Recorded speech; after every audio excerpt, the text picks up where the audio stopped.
Have you ever achieved a goal you worked for years to reach, only to realize when you did get there, you didn't feel a sense of calm, but your brain immediately found a new reason to panic? You thought getting there would finally make you feel safe, successful, or fulfilled, but instead, the goalposts moved. Suddenly, there was a new benchmark to hit, a new identity to live up to, and a new fear telling you it still wasn't enough. If you've ever wondered why achieving your dream or goal didn't bring you the peace you expected, this episode is for you. Welcome to Unleash Your Inner Creative with Lauren LaGrasso. I'm Lauren LaGrasso, and this show is meant to give you tools to love, trust, and know yourself enough to claim your birthright to creativity and pursue your wildest dreams. Today, I'm joined by my friend and friend of the show, Robin Hopkins. Robin is an actor, writer, playwright, and the award-winning author of If These Ovaries Could Talk. She's also a Webby Award honoree and an Ambie Award-nominated podcaster, best known for hosting the acclaimed podcasts Well, Adjusting, and Dear Headspace. In this conversation you're about to hear, you'll discover how to stop moving goalposts, how to lean into the present moment, and finally know when you've reached enough. In other words, we're talking about how to heal enough to actually enjoy your life and success, which is a big thing on any road to glory. We share about what surprised us after becoming entrepreneurs, why achieving a dream doesn't automatically quell your fears, how motherhood can completely reshape your definition of success, and the practices that have helped us stay grounded when our brains want to race to the next thing or tell us everything's on fire, even if it isn't. Whether you've recently accomplished something big or you're still working toward your dream, I know this conversation will help you spend a little less time worrying about what's next and a little bit more time appreciating where you are and, more importantly, most importantly, who you are. Okay, now here she is, Robin Hopkins.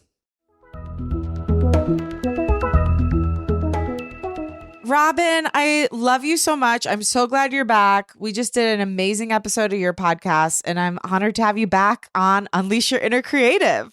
This is my favorite thing to do is your podcast because you are the best. You're so wise and I love how you approach it, everything. And I love like the way you bring spirituality to everything. And so it's like, to me, we're just shooting the shit. I love it. We are. And we were just talking about how much we are cut from the same cloth. You and I even have very similar paths career-wise. And yes. So anyway, we have a lot to relate on, a lot to get to.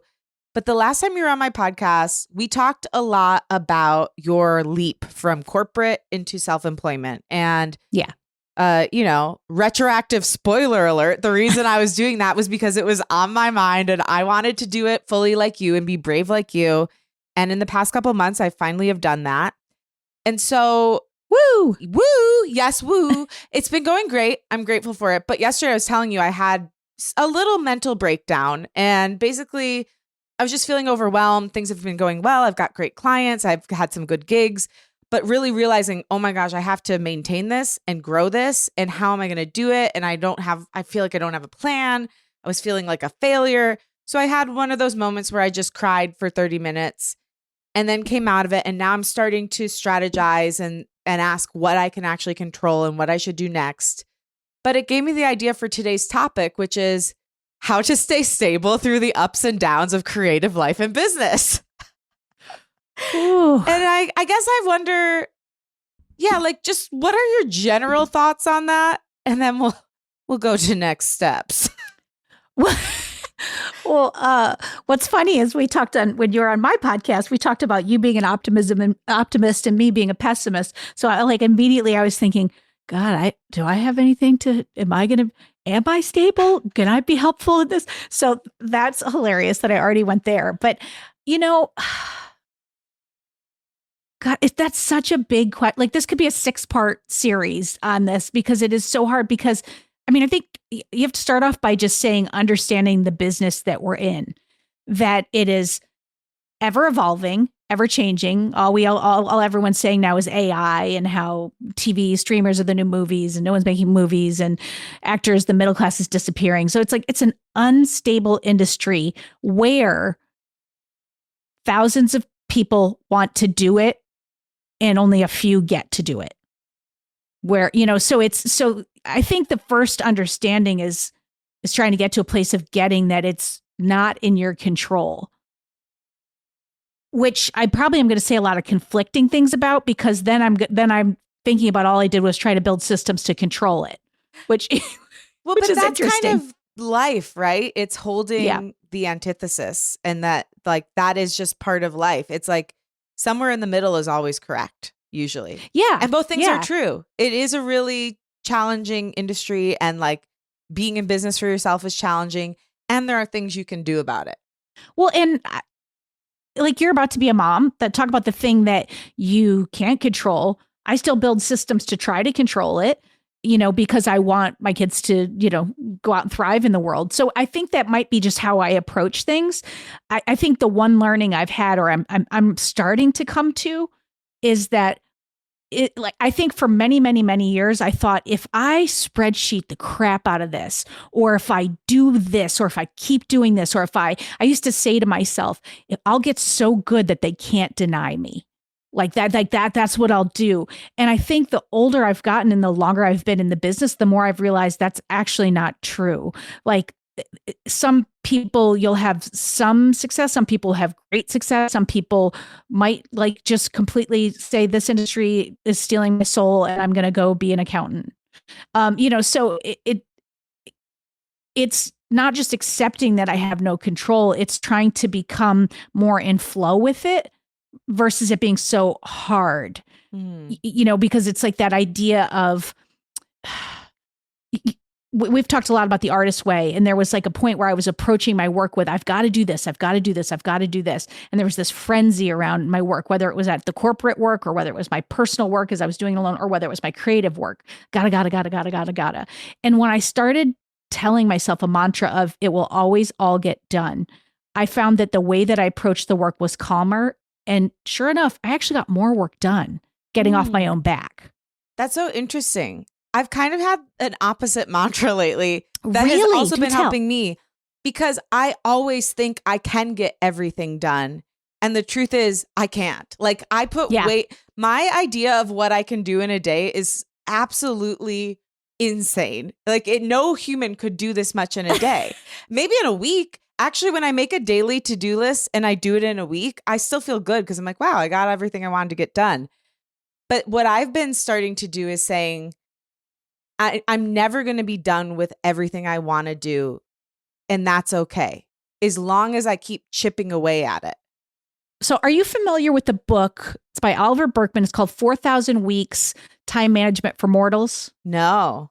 Okay. So he's on my podcast, Well Adjusting. We're having him on this season. He's coming up this fall. And the concept, when I first heard it, I was like almost offended and a little bit like the doers that you and I are. He was pretty much like, you need to accept that you cannot do everything. And the concept of 4,000 weeks is that's the average lifespan is 4,000 weeks. And he was like, it is a finite period of time.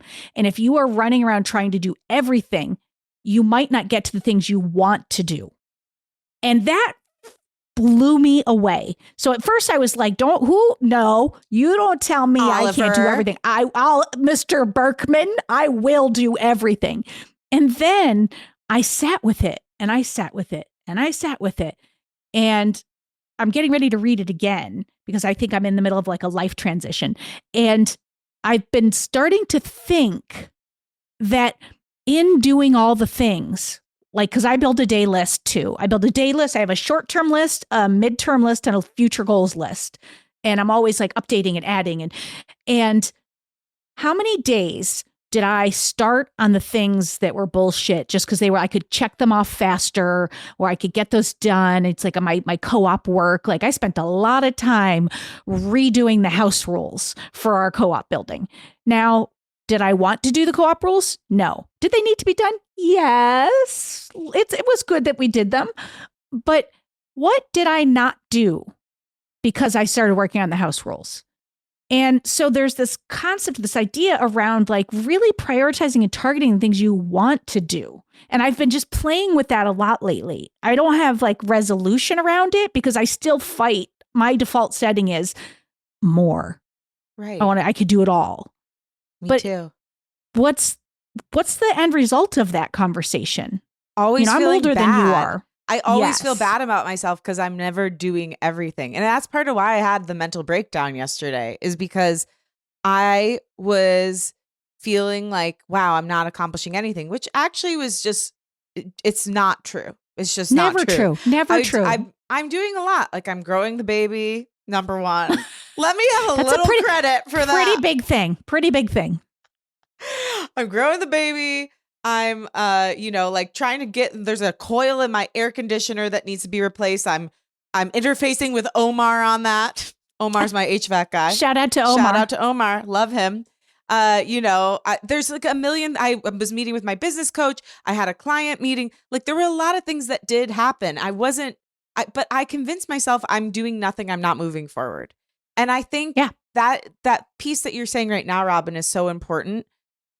I think I need to clarify what are my goals, and I don't think I can do it long term right now because my life is changing so much. And I'm also obviously in a transition phase between starting the business and then starting motherhood. But I think I need to decide, like, at least for the next 4 months, what do I really want and need to do? And then start chipping away at that. Because, I think that the overwhelm is what's making me feel like a failure. Yeah. Well, and then it creates a conflict too, because it's just a hop, skip, and a jump to I'm lazy, or I didn't do it all, or I should have done more. All that is just waiting for its entrance. It's all like, I'm waiting, I'm here, Me. And doing its vocal warm-ups. Oh, so, it's like, but what if we could switch it around? We could reframe it to ourselves. Like, I think it's unrealistic to think that thought isn't going to come up. Yes. Lazy, whatever your thought is, mine is usually lazy, which is so stupid. Like I'm doing 400 things at any given moment, but yet that's my repeated sentences. So like recognizing when it shows up, snapping the rubber band, how they used to tell smokers to quit, like you'd snap the rubber band every time you want a cigarette. So snap the rubber band and then go, no, that's stupid. You aren't lazy. What's really happening here, and what's realistic, and what can I get done, and what's overachiever level, and what's going to make me happy to do today. I mean, you can't just like live in that space of like, I only eat, pasta with butter and, cheese. I never have vegetables. Like sometimes you got to call Omar, and sometimes you got to do the co-op rules. But how many times am I choosing co-op rules over a creative thing because the creative thing might be harder, or it's going to take more out of me, or I'm scared, or, so I think the list and a reframe around how you approach it is a first step. Yeah. I feel like you asked a question and I don't even know if I came in the ballpark of answering it. It doesn't matter. That was all really good and important. I mean, I think, like doing one thing that maybe builds your self-esteem and makes you feel like, okay, great, I'm on a roll for my day. That's good. But the problem comes when you're doing like 10 of those things and then avoiding the things that will actually move you forward in a way that will feel good and be meaningful to you long term. So, okay, Robin, I want to rewind to 2019 when you first took the leap and decided I'm going to go into business for myself. Yes. I'm now 2 months in. I'm a month and a half in. What were you doing at this time? Like, how should I be? Well, okay, I do have to say that if you look at the timing, I gave my notice at the end of 2019 and really left Spotify January 2020. So what happened 8 weeks after COVID? So we had gotten some funding for my other podcast that I used to host, and I was like, if not now, then when? I'm gonna take this leap. And COVID hit, but what that allowed me to do was like go on the dole. And, because we were all kind of like, I can't pay bills and everyone's on unemployment. So that extended my time of just exploration for a while. So I really didn't start like kind of, then everything started to normalize. I want to say around end of 2021, 2022-ish. So then a friend came to me and I started freelancing. And then I just ended up kind of permalancing for Headspace. But in the beginning, and this is a very big learning that I think I'm in the middle of right now, I was approaching it like my corporate job. I thought I have to sit at my desk the way that I did for my corporate job. And if I'm not working 9 to 5, then I'm being lazy. I was building lists and prioritizing. And I was like, I will spend this much of the time looking for clients or work, or I will spend much time on my personal creative stuff. And then I will get this work out of the way. And it was like, I was approaching it like I was reporting into the head of marketing. And it has taken me till recently, because I went like, I lost my main client like of Headspace, and I had another main client. I had two really, and they did a huge layoff. They kind of like axed the creative team, and so then all of a sudden, like the work I was doing with them went away, and I found myself at the end of last year in this space of, okay, I don't even know how to get clients. Like I haven't looked for a job since 1999, and I'm not even joking. Like that was the last time I had a resume. Like it was connections or things. So it's like, I had to all of a sudden look at it like, all right, well now what do I do? And I still I think I still wasn't comfortable fully in this freelance lifestyle of just like, it's okay to take my son skiing today because I worked all day Sunday. It's like, I still wasn't there in a place that was comfortable. But what happened in this waiting for my next project to start, which is almost 6 months, was like getting right with myself, of stopping beating myself up if things aren't structured the way they used to be, and trusting that work will come and it will be okay because I'm a hard worker. People like me, and I show up, and I believe I have something to offer creatively and as a producer and as a creative support person. But getting to the trust, so I'm not so much talking about the day to day as I am talking about the way that you approach it, that process of getting comfortable with it. That to me is what I would tell you to focus on first, because you are always going to make lists. Yeah. You know how to do that. You know how to run a show. You know how to find clients. You know how to speak. You know how to, and I mean publicly, you know how to build creative, have great ideas and charisma. So it's like, that you already have that. But how will you, as you go into having a baby, how will you right size the work and the way that you approach it with your life? Right. That'd be the first question I would tell you to ask yourself. Well, I love that you say some of this, because I did about... Not all of it, just some of it. No, yeah, like just 50%. No. Well, I'm saying I think I'm on the right track with about half of what you just said, because I did have the revelation about a month in that I was bringing the rules of my old life into my new life, and that was actually holding me back. So I too was like, okay, I didn't sleep well last night because I'm, 7 months pregnant. But I still need to wake up at 7 a.m. and get the day started at 9 a.m. on the dot. And but someone else made up those rules, and they've actually never worked for me. I'm not really a morning person, So, so then I started being like, well, what if I let myself be flexible in that way? And that has really been working for me, because again, like you said, we can and do work at any time we want or need to. And so it's not like I'm not going to make up the hours somewhere else, but that rigidity that I was keeping myself in was making me small and being kind of fear-based. Yeah. And I think the other thing I hear you saying is that this journey of self-employment, entrepreneurship, creative life is just as much a spiritual and self-development journey as it is a tactical and practical journey. And if you don't engage with that work of the self-development and the spiritual journey, which is the trust and the faith, then you're leaving probably like 70% of it on the table. Yeah. Well, it's like equal parts, right? Mm-hmm. It's like you have to have all those skills of being able to structure yourself, because you are your own boss. You're your own assistant. You're accounting. You're all the things. But you also like, is beating yourself up helpful? Is, you also have to find that side of letting yourself, it's almost like the creative process. Like if you are panicking, I mean, like I have to come up with the next viral video, or I have to create the best, like what creativity comes from that clench?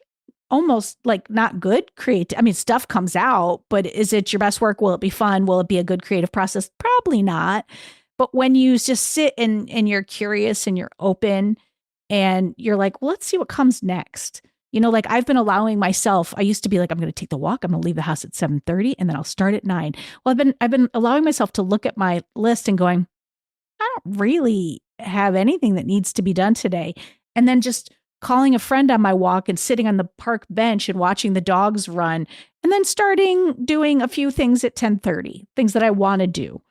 And that's a new space.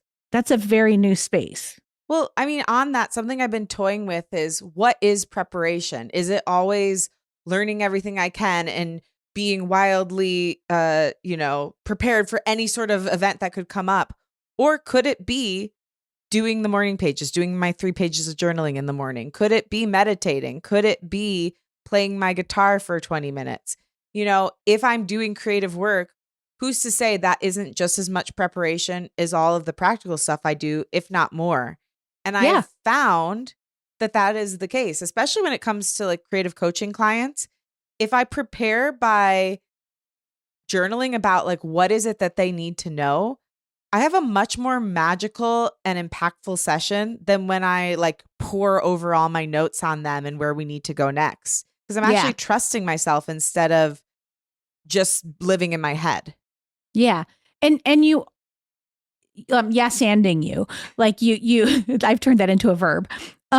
You need to also be aware of what you need at any given moment, right? Like I was able to really kind of just sit back and have all these revelations during the 6 months because the way that my freelance worked last year, I made enough money and I'm really smart with how I like hold my money. Like I have a Beautiful Mind spreadsheets, where I've got like all the money's in one account, but I have all these line items of how it's earmarked. This is for the insurance premiums this year. And this is for my taxes. And this is for 401k for this year. And this is future job money, meaning because we don't get paid week over week any longer. You get paid in lump sums. So if you get these lump sums, like I want to take the taxes out before anything happens.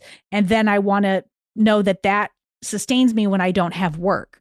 So I had a really big runway because I made a bunch of money last year and I knew I could not work without even delving into my safety net until mid-August and I would be fine. In the beginning, I was panic looking for people. And then there was a point where I was like, I've been working since I was 12. I'm going to sit here because my other client is going to start in June. Now, that said, and the reason I brought this up is to say that like you have to be aware of what you need, because now I'm like, I don't have that much of a runway. So I have to shift into a different mode. So now I have to make sure, one, that this client stays on track. And then two, I do need to be like at that point where I'm picking up other clients because the runway is tighter now. So I think it's important to be realistic with yourself and to just be always kind of monitoring the situation of like, can I go hard? And do I have to go hard? As Steph likes to say from my podcast producer, Steph, do I need to go hard in the paint right now? Or can I just be like kind of sitting and shooting, lazily shooting, playing horse? It's like, and right now I've been playing horse and now I got to go hard in the paint. So It's like, okay, well then I've got to figure that out. That's a great practical note on how to get through those times that are lean. But I'm wondering, how did you figure out how to maintain your nervous system and keep the faith in that 6-month period? What were your tactics to tend to that part of you that gets really scared when things are uncertain? The short answer is I'm not sure. Like, I think that I have been running so long that I was so tired that something in me just wouldn't let me, like, I kept being like, this week I will reach out to 6 people. And then I'd be like, I didn't really do anything this week. And then there was a point where I was just like, I'm not gonna. I just said to myself, like, I have this runway. If not now, then when? I'm not gonna. And then I would try again and then I would stop. So it's like there was something in me that was just like, you're tired. And it's okay to sit and it's okay to just see. And I feel like all these like kind of revelations have come out of it. So I'm just trying to, for the first time in my life, respect myself. I'm trying to just sit with what is present. And I'm trying to trust that the universe is not going to let me fall. Now, that said, I have savings accounts.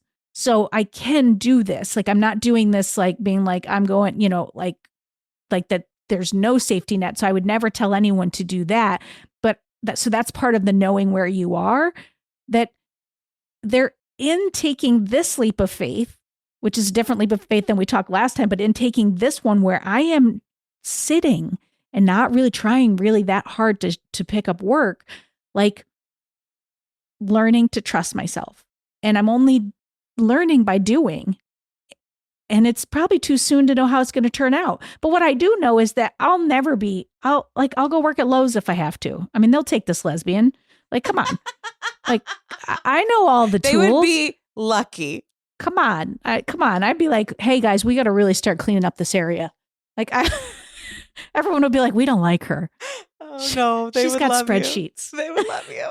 But so you'd be it's like podcasting from like the landscaping department. I know. I'd be like, so what are you here to work on today? How can Lowe's help you? Brought to you by Lowe's.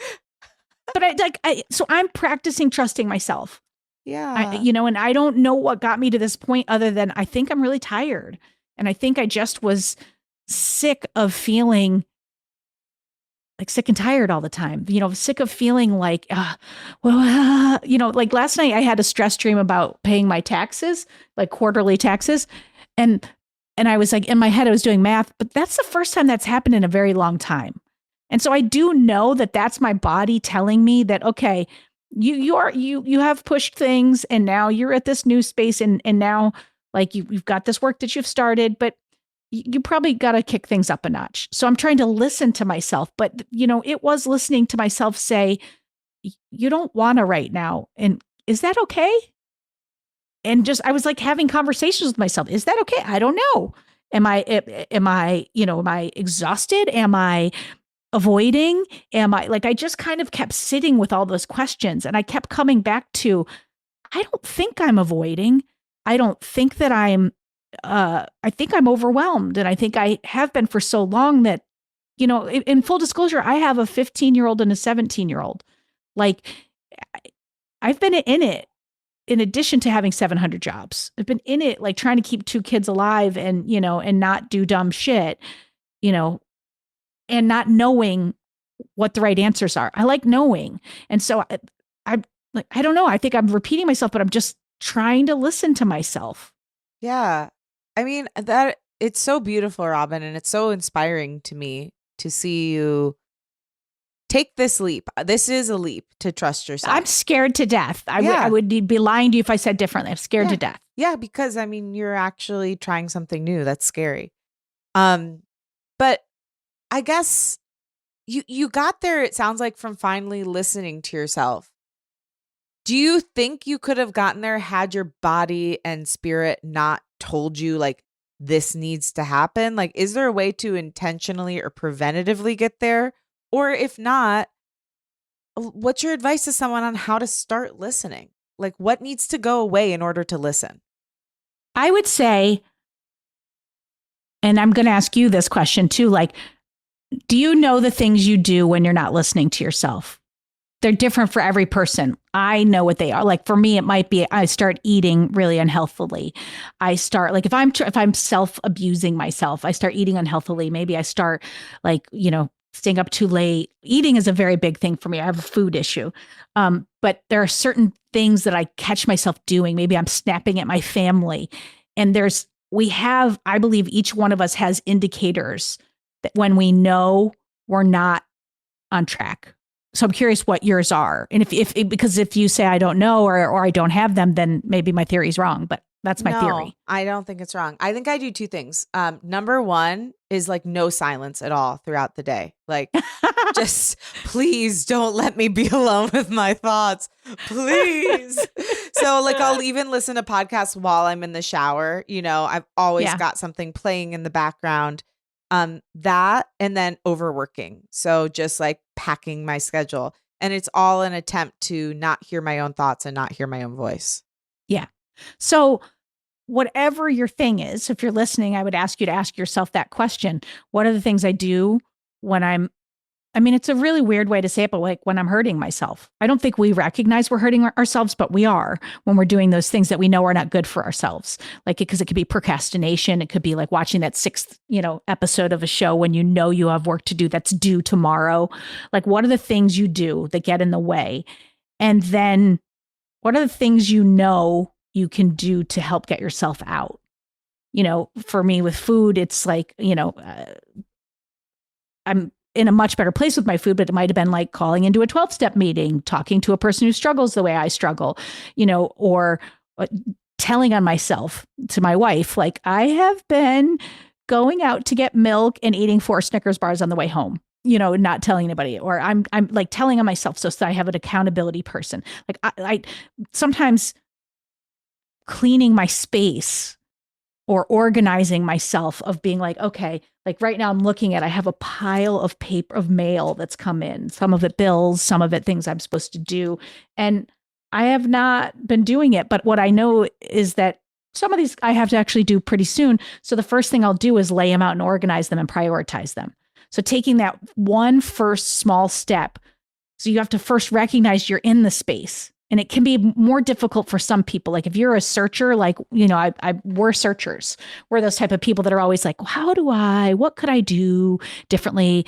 We always want to grow. But there are some people who want to hide and they're very good at it, or they're compartmentalizers. Those are the people it's going to be more difficult for, because they have to, that recognizing step will be huge.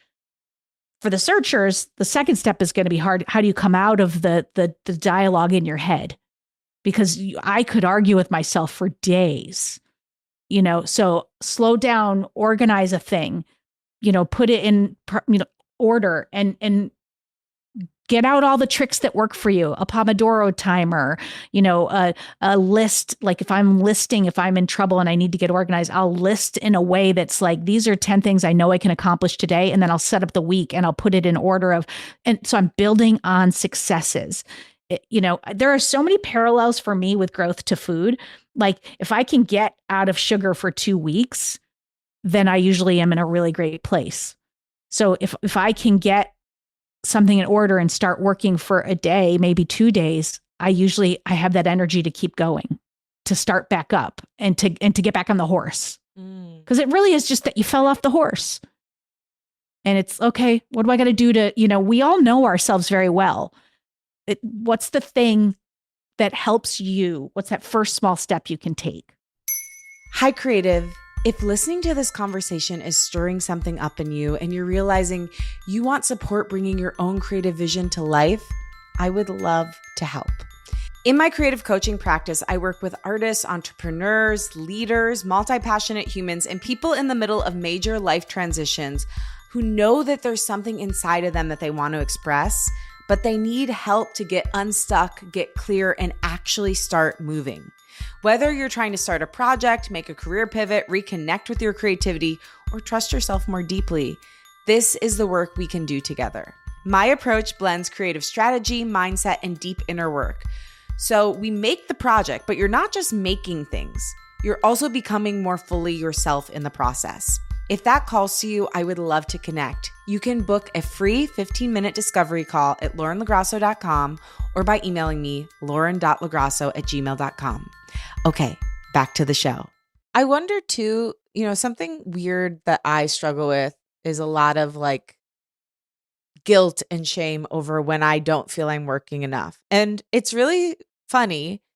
And I don't know what your wife is like, but my husband is not a person who struggles in this way. Like when he takes a break, he fully takes a break. And he has been a great teacher for me in that way to learn that I have inherent worth. I don't have to always be earning it. He's really taught me a lot about how to love myself, and it's been powerful. But sometimes when I'm sitting on the couch, like I'm taking a 20-minute break in the middle of the day, I feel the need to explain myself to him and be like, well, I'm only doing this. Like I'm defending myself when he doesn't care. Like he knows I'm a hard worker. I'm defending myself to myself. Yes.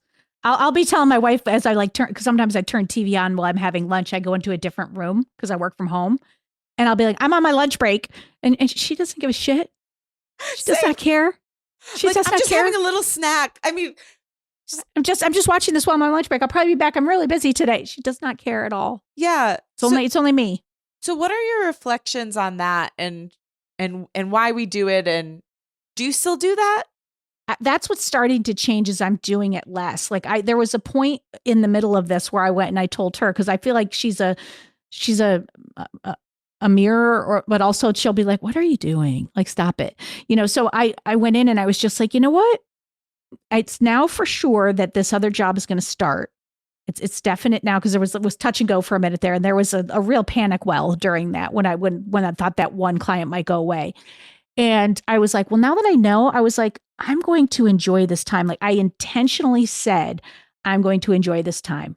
And I'm trying to be like, when I go out and have lunch in the other room and I watch a show for 45 minutes, I'm like, I'm going to put my phone down. And I'm going to enjoy this time, because what I know is that as a freelance worker, like, I don't know about you in the corporate office, but how much did we really work when we were in the office?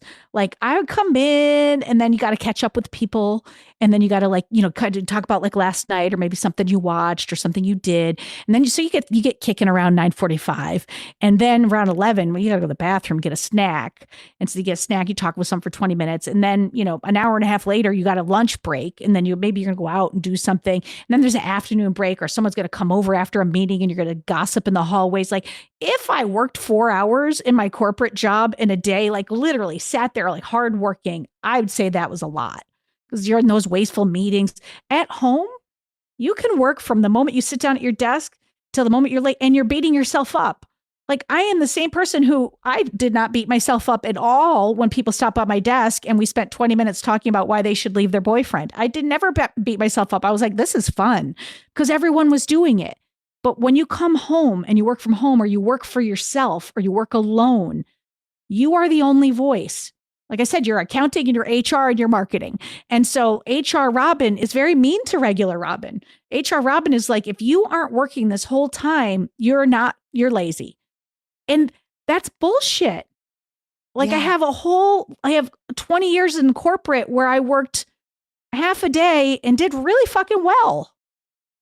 And shit still got done. Yeah.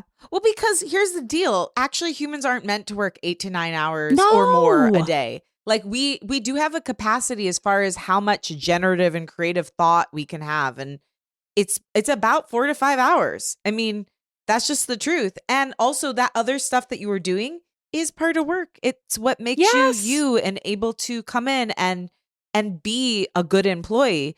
And why wouldn't the same thing be true when we're working for ourselves? Exactly. And it goes back to that thing we talked about in the beginning, which is we come out of corporate America and then we go into entrepreneurship and put the same rules on ourselves that we were living on there. Because I did feel a pressure to be working all the time in my job.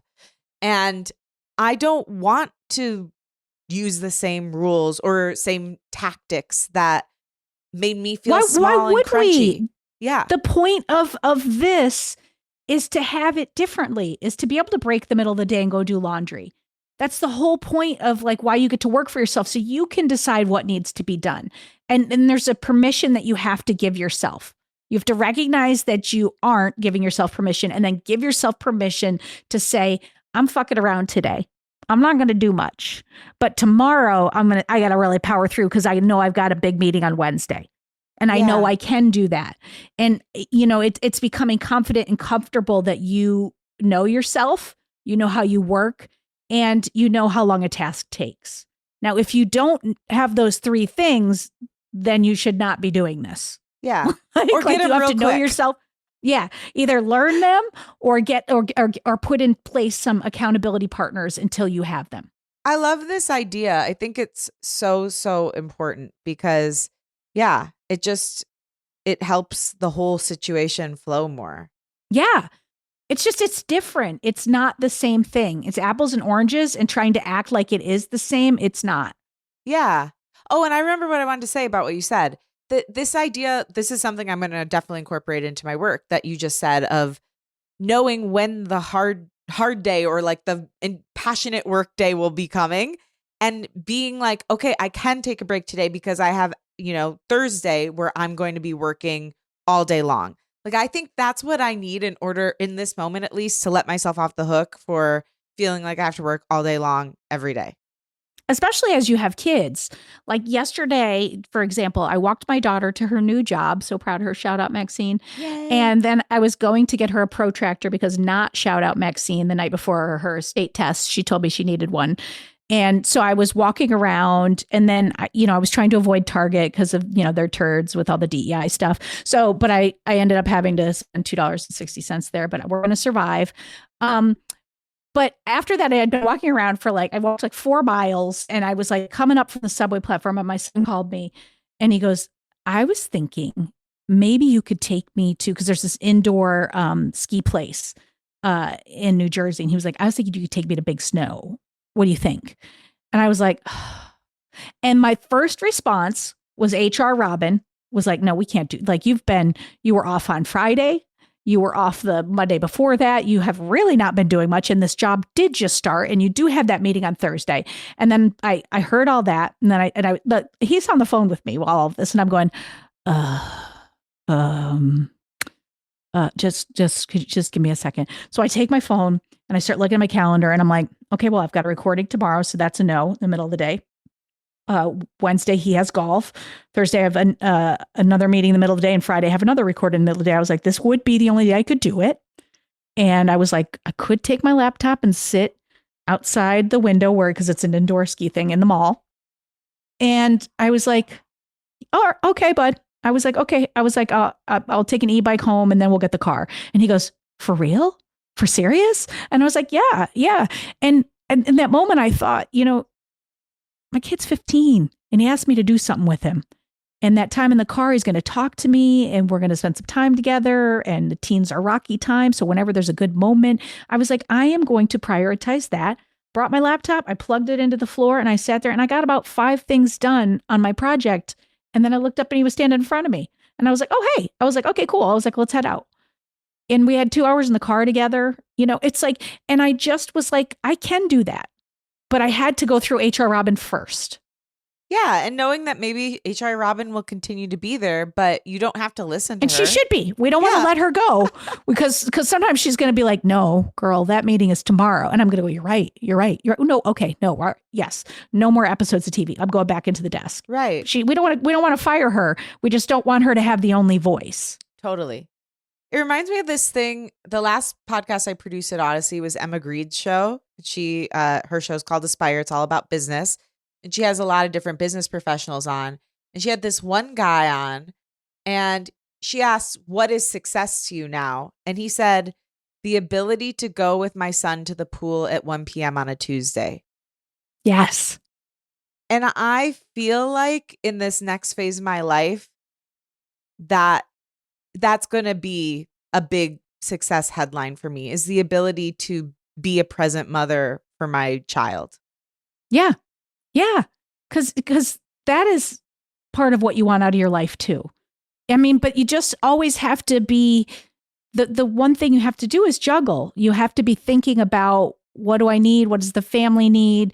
Can I do this? Will there be a financial impact? Will there be, it's like, it's more, when you show up at Acme, you slide your little card, you walk in and they tell you what projects you're on. They tell you if you could be promoted and when the deadlines are, and then you eat your lunch and go home. You have to be more holistic. You've got to be your own C-suite. You've got to be getting future business. You have to be resting because they're not going to tell you to take a vacation and you don't have vacation days, but you have to do that. You have to be, marketing yourself and you have to be doing all the things. And that's the hardest part, is to come into like a homeostasis, get into that balance. And I think it took me a hot minute to do that, partly because of how long I was in corporate, partly because of just the makeup of Robin, which is a little spreadsheety, a little uptight, a little money fierce. Like, it took me a solid 2 to 3 years to get to this place. Yeah. And to trust. So something, I don't know if you're on Threads at all, but there's so many people on Threads complaining about like being in business for yourself. And like, it's so hard. And it is hard. Like, all the things we're talking about are genuine challenges and, it's hard. But like, here's my experience. I spent the first 4 years in Los Angeles pursuing acting and music, period. working 3 jobs, and that was really treacherous. Then I spent the next 11 years still doing a lot of creative things, doing all my creative projects, having creative side businesses while working corporate America. This is my first time in my entire life completely working for myself. For me, comparatively, there is no comparison. My worst day doing this is better than my best day in corporate.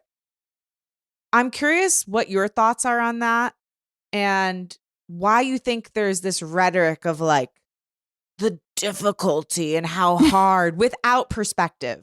It is hard, but why is there no perspective about it? Yeah.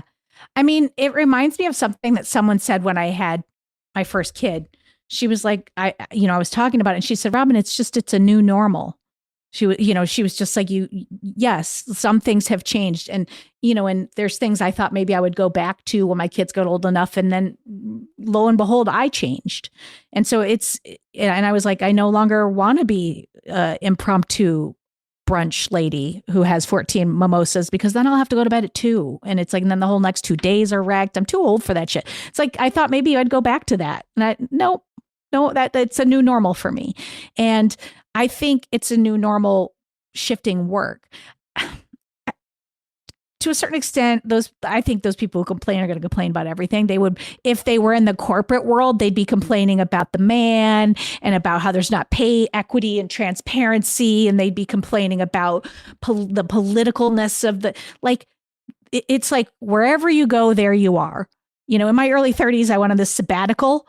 I went into my boss and I was crying and I was like, I have been working for so long and I am tired. And I was like, and he was so uncomfortable with crying. He was just like, yeah, no, do what you got to do. So I planned it out at the end of one year and the beginning of the next year so that I could take a bunch of my vacation days. Each of them, I only had to have like 2 or 3 weeks unpaid.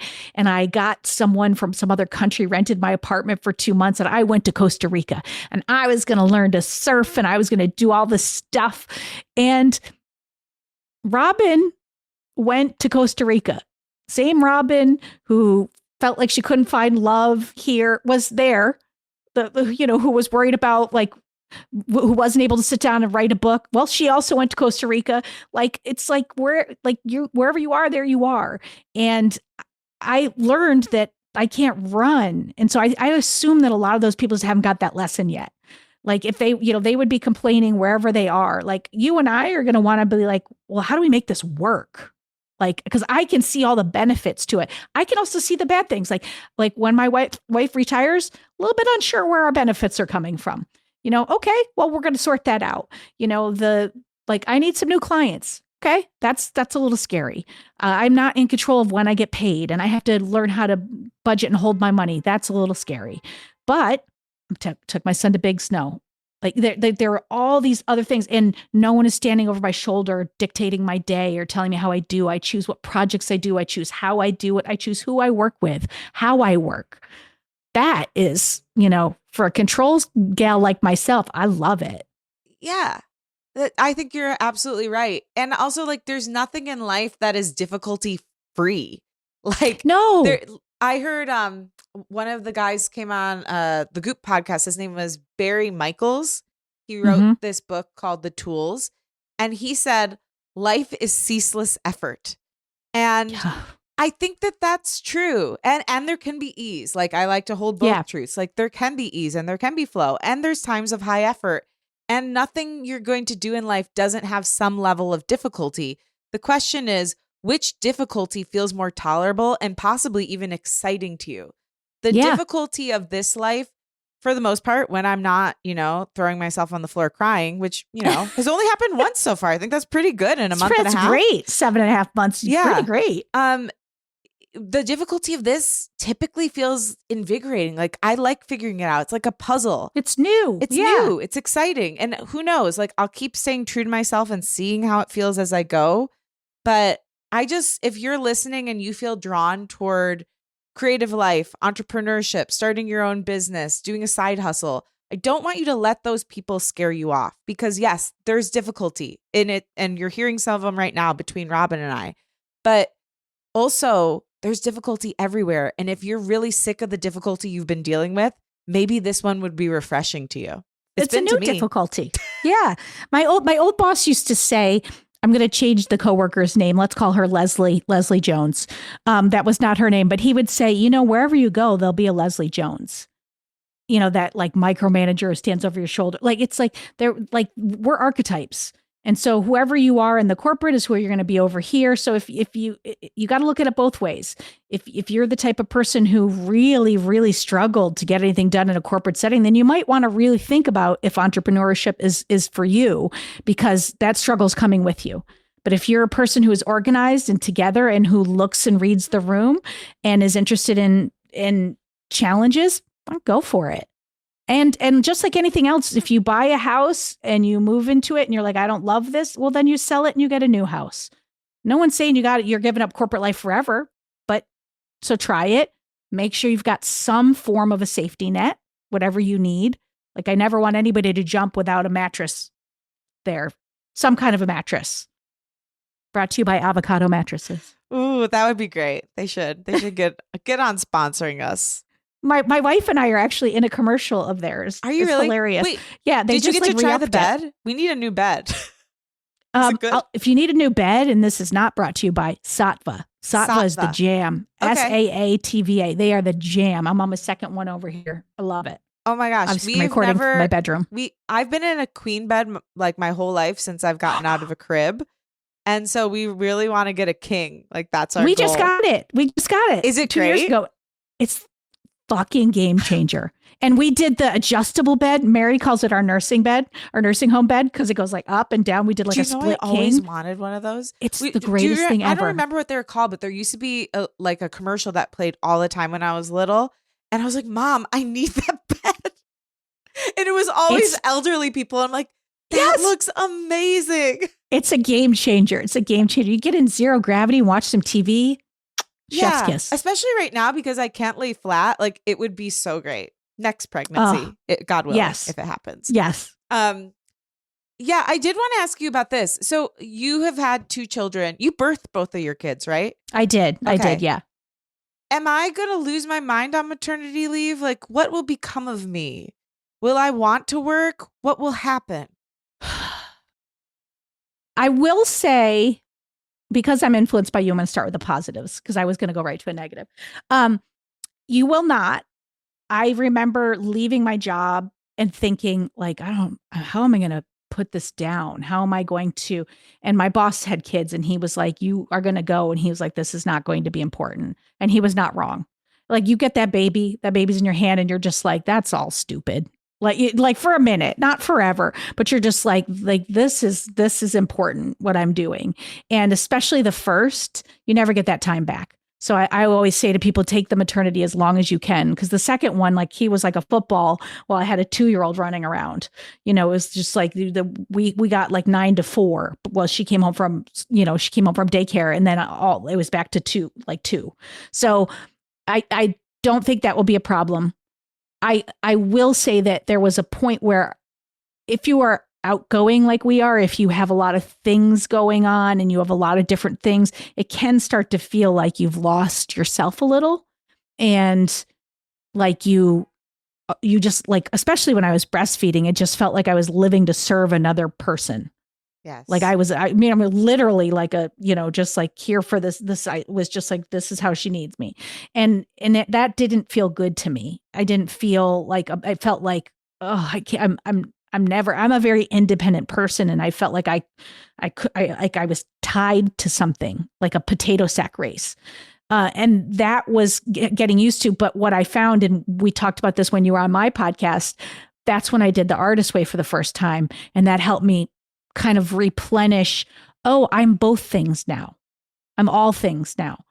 I didn't lose one. I did for a minute, but it's just that the scales got a little out of balance. And then like from this point on, you're just trying to balance the scales in different areas. And, when they get older and it's less physical, it's more emotional. Yeah. I'm almost looking at this. I know it won't be easy. Like, let me caveat that. I'm not trying to say that, but I'm looking at this as an easier part for me because, like, again, I know how to work, and a lot of this seems like it's like physical work. Yeah. I'm worried about the emotional part and even like the triggers it could bring up in me, like thinking about, oh my gosh, what if somebody's mean to him? Like, how am I going to handle that?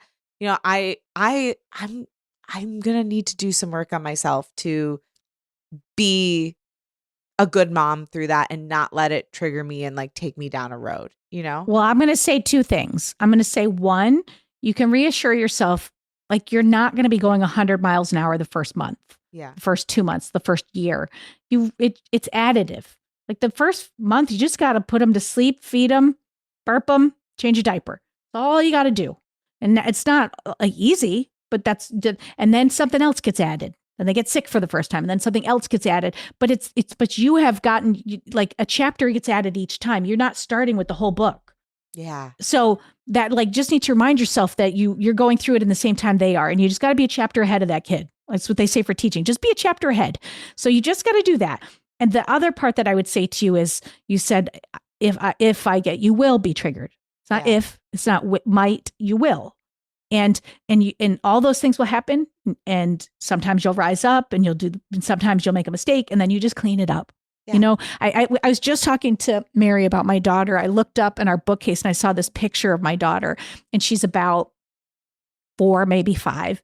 And she's holding this pink, it was like we were on the boardwalk in New Jersey, like a stuffed animal, like those ones that don't even have fur. It's just like those cheap ass pigs that she won somebody won for her at a game. And she is just running with elation and joy. And when I look at that picture, my heart breaks with love. And at the exact same time, I was remembering she was in preschool and we were at the school, and it was like after school, and I was sitting with some moms and I was just watching her play, and she had this Ninja Turtle sweatshirt on that I had brought home because I worked at Viacom at the time, and like I had access to ordering all the Nickelodeon stuff, and I would just order it for free. So my kids were like head to toe Ninja Turtles or Dora. And so she had this thing, she was so proud of it, and she ran over to them, and I saw these girls make fun of her, and she burst into tears and she ran away, and my heart broke in the worst way. So your heart will break. You will love them, but you will. And you know what? I hugged her, and she's 17 now, and she's strong and beautiful and amazing. And that was one moment that she had to go through. And all I could do was hug her. You know, I was just like, fuck those girls. Although I said it way better, you know, but I was like, you don't need them. I was like, your sweatshirt's cool. Yeah. And, you know, and then she went and played, and she moved right through it. And she probably doesn't even remember it. Yeah. I'll see it for the rest of my life. That's why I say will.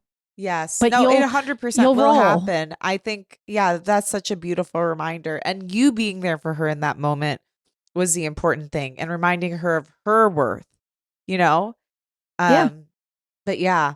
We used to sing Jill Scott, like hate on me, hater. Like, you know, we'd be like, I'd be like, come on. I was like, this song, you need to remember it. And the kids would be like, what? Stop it. I got to find my songs. Jill Scott. Get my repertoire out. You do. Robin, you're so special. Is there any other parting wisdom you have for me or anybody who's in the middle of a leap, of a life transition, of going towards something that is less certain but feels more fulfilling and true? I'm going to say it to you, but it's going to be the same for everyone. Like, you're wonderful, you're loving, you care, you're going to do great. Just you're going to be scared. Don't not do it because you're scared. Whatever the thing is, do it in spite of being scared. And just do it as responsibly as you can. You know, like my parenting philosophy. And if I brought my son in here right now, he might be like, you stink. But it is just, if I make a mistake, I say I'm sorry and I clean it up. You know, I don't care if I'm the parent, but at the same time, I also hold my lines. And when it is what it is, it is what it is. And I think that's true of ourselves. When we make a mistake, when you make a mistake, clean it up and hold your lines, and you're going to do great. Like, you're going to do great. And I know you are, because of the way you are approaching this already. You're already a good mom. Thank you, Robin. I love you. I appreciate you. I love you. I'll probably be texting you from the trenches. Oh my God. I'm happy to do it. Happy to do it. Because it's where you can't do it alone. It really does take a village. Yeah, it does. I wish you lived closer. Alas, you are at least 2,000 miles away. But thank you for all your advice and your wisdom. And it's really inspiring to me to hear the way you've leaned into self-love and self-compassion and just hearing your own voice, that alone, over the last year. It's like, that's cool because I do see. It's taken me a very long time. Yeah. But whenever you get there, you get there. Whenever you get there is great. It's so great if you get there. And it really inspires me. So thank you for sharing so honestly and most importantly, for being who you are. You too. You're doing such great things in the world and you create such space for people and all the things you do. And I love it. I love you. You're the best. Likewise. Mwah.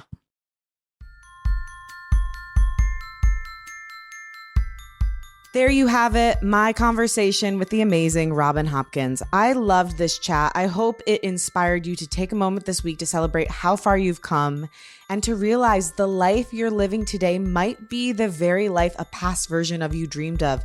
And that alone is worth celebrating and sitting with.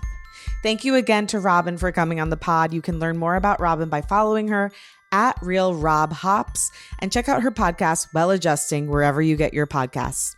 If you like this episode, please send it to a fellow creative and don't forget to send us a rating and review on Apple Podcasts and Spotify. It helps us grow the show. It helps us change the show and make it more what you want and need. So it means the world. Go ahead and leave a rating and review. You can find me at Lauren LaGrasso and at Unleash Your Inner Creative. Unleash Your Inner Creative is executive produced and hosted by me, Lauren LaGrasso. It's edited by Blondell Garcon with theme music by Liz Fohl. Thank you again. I love you and I believe in you. Talk with you next week.